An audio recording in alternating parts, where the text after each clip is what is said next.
Students of class 12th I am Suman Jambal and बच्चे हम कर रहे हैं chapter number 5 continuity clear to all of you today we will discuss the question number 31 of NCERT exercise 5.1 clear to all of you now the question is show that the function defined by f of x is equal to cos x square ठीक है is a continuous function clear to all of you. तो बच्चे इस question को देखिए, हमारे पास function दिया है f of x is equal to cos x square clear to all of you. ये फंक्शन हमें देके रखा हुआ है।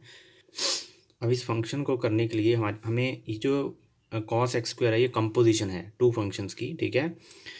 एक हमारे पास आएगा जी एक्स और एक आएगा एच एक्स, ठीक है, clear to all of you. तो एच एक्स इज लेट मान लेते हैं, let g of x is equal to cos x and h of x is equal to x square, ठीक है। अब हम कंपोजिशन निकालेंगे तो पहले हम ये चेक कर लेंगे ये किसकी कंपोजिशन है, जी ऑफ एच की है या एच ऑफ जी की है। तो ये हम जी ऑफ एच मैं यहाँ पे निकाल रहा हूँ, it is equal to g of h h of x, ठीक है, clear to all of you. अब एच ऑफ एक्स हमारे पास एक्स स्क्वायर है तो यहाँ पे जी ऑफ एक्स स्क्वायर हो जाएगा, ये एच एक्स की वैल्यू हम यहाँ पे पुट कर देंगे एच एक्स की जगह पे, clear to all of you. अब H ji of x square, अब देखिए जी ऑफ एक्स जो है वो कॉस एक्स है, हमें जी ऑफ एक्स स्क्वायर निकालना है। तो जी ऑफ एक्स में इन प्लेस ऑफ एक्स हम एक्स स्क्वायर पुट कर देंगे ताकि हमें जी ऑफ एक्स स्क्वायर मिल जाए। तो जी ऑफ एक्स स्क्वायर हो जाएगा cos x square, clear to all of you. जब वैल्यू पुट करेंगे जी ऑफ एक्स में इन प्लेस ऑफ एक्स अगर हम एक्स स्क्वायर की वैल्यू पुट करें तो ये बन जाता है cos x square, clear to all of you. Next चलते हैं आगे, कॉस एक्स स्क्वायर।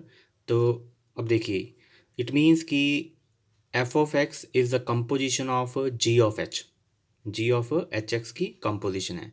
अब हम जी एक्स और एच एक्स के बारे में बात करेंगे। G of x is equal to cos x, ठीक है, जिसकी डोमेन जो है domain of F G, domain of ji is equal to R, real number है कंप्लीट। तो domain of ji is R it, और G of x is a continuous function है everywhere on R पर। cos x domain of f g is r and g of x is continuous, is a con is everywhere continuous function है, is continuous everywhere on r, ठीक है। क्योंकि complete real line पे जो cos x है कहीं भी undefined नहीं होता है, तो ये g ऑफ x जो होगा जो cos x है इज कॉन्टिन्यूस फंक्शन है एवरीवेयर ऑन r के ऊपर। Similarly h of x is equal to, h of x हमारे पास क्या है एक्स स्क्वायर है और इसका डोमेन भी क्या है complete R, real real number है। Domain of H is also R, क्योंकि डोमेन ऑफ एच फंक्शन जो है वो कंप्लीट आर है। ये भी एक क्वाड्रेटिक पॉलिनोमियल है, जो एच एक्स है वो X square is a quadratic polynomial and which are everywhere continuous on R. तो H x is a quadratic polynomials polynomial है and polynomials are everywhere continuous,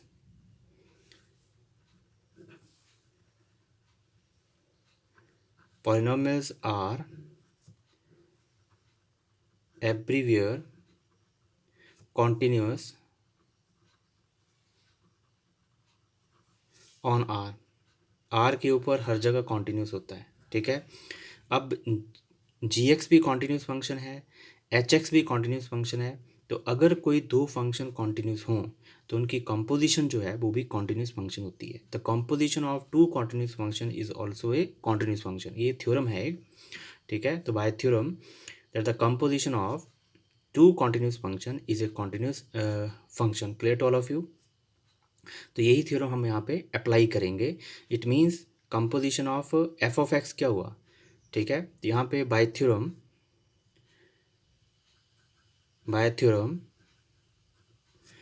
composition of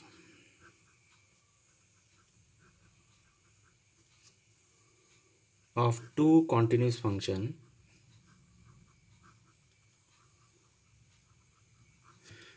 two continuous function is a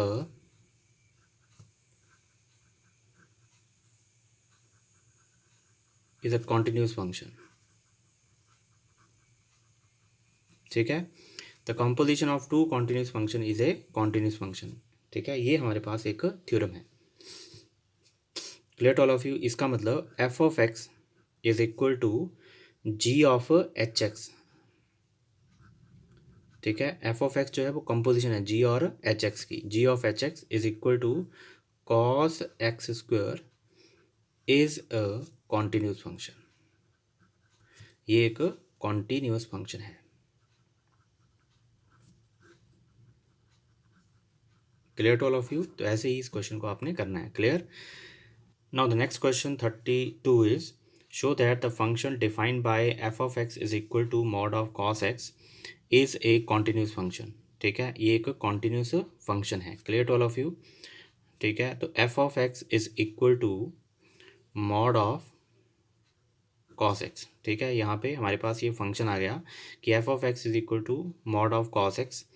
अब देखिए इस ये भी composition है दो functions की.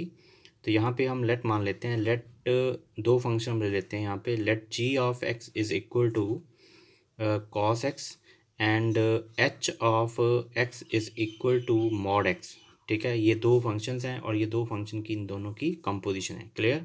तो बच्चे पहले आपको ये चेक करना पड़ेगा ये कंपोजिशन किसकी है, जी ऑफ एच की है या एच ऑफ जी की है. Clear to all of you. तो ये जो कंपोजिशन है ये एच ऑफ जी की है. ठीक है, पहले आप चेक कर लें रफ वर्क में कि ये किसकी कंपोजिशन है. तो ये एच ऑफ जी की कंपोजिशन है. तो जिसकी कंपोजिशन है वो बता देंगे. तो H of ji is equal to h of g x. Clear to all of you. और जी एक्स हमारे पास कॉस एक्स है. तो एच ऑफ कॉस एक्स आ जाएगा हमारे पास यहाँ पे. अब देखिए ये हमारे पास एच ऑफ कॉस एक्स आ गया. अब हमने क्या करना है, एच ऑफ एक्स में एच ऑफ एक्स जो है मॉड एक्स है. तो एच ऑफ कॉस एक्स निकालने के लिए जो एच एक्स है उसमें एक्स के प्लेस पे कॉस एक्स पुट कर देते हैं. तो हमारे पास एच ऑफ कॉस एक्स आ जाएगा that is equal to mod of cos x. Clear to all of you. अगर हम रफ वर्क में इसको करेंगे तो देखिए ऐसे आएगा कि एच ऑफ एक्स जो है ये रफ वर्क में कर रहा हूँ. एच ऑफ एक्स हमारे पास मॉड एक्स है. तो एच ऑफ कॉस एक्स क्या आएगा, मतलब कि जहाँ पे एक्स है वहाँ पे कॉस एक्स पुट कर देंगे. तो ये एक्स के प्लेस पे आ जाएगा कॉस एक्स, ये आ जाएगा h of cos x. Clear to all of you.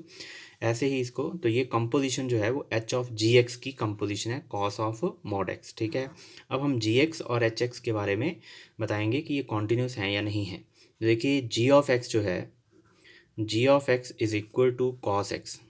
ठीक है, और इसका जो डोमेन है किसका, domain of ji.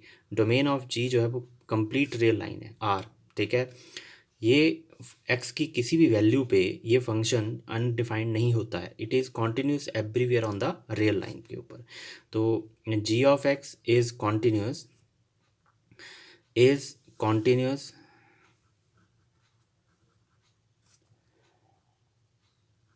Continuous everywhere on real line. ये जो फंक्शन है G X is continuous everywhere on real line के ऊपर ये कॉन्टिन्यूस फंक्शन है. ठीक है, एंड एच ऑफ एक्स जो है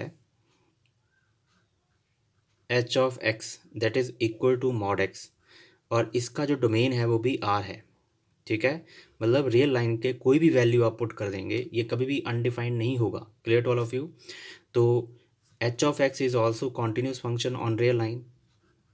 H of x is equal to mod X is continuous everywhere. ठीक है, ऑन रियल लाइन के ऊपर एवरीवेयर ऑन रियल लाइन. ये भी फंक्शन जो है वो रियल लाइन के ऊपर कहीं हर जगह पे कॉन्टिन्यूस रहेगा, कहीं भी ब्रेक नहीं करेगा. अब ये भी G X is also continuous, H x is also continuous. तो composition of two continuous function is also a continuous function. तो बाय थ्योरम, ठीक है, थ्योरम हमारे पास जो है बाय थ्योरम से थ्योरम ये है कि कंपोजिशन ऑफ थ्योरम ये बोलती है composition of two continuous function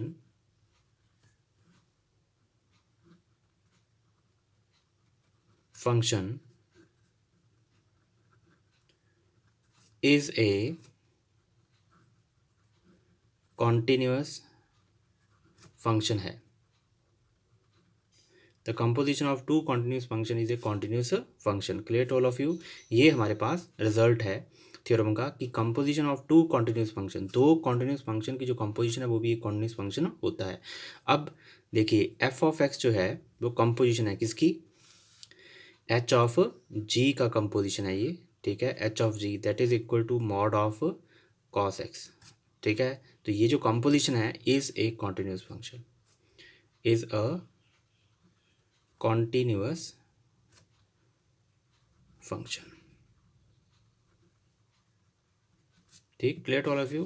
thanks for watching.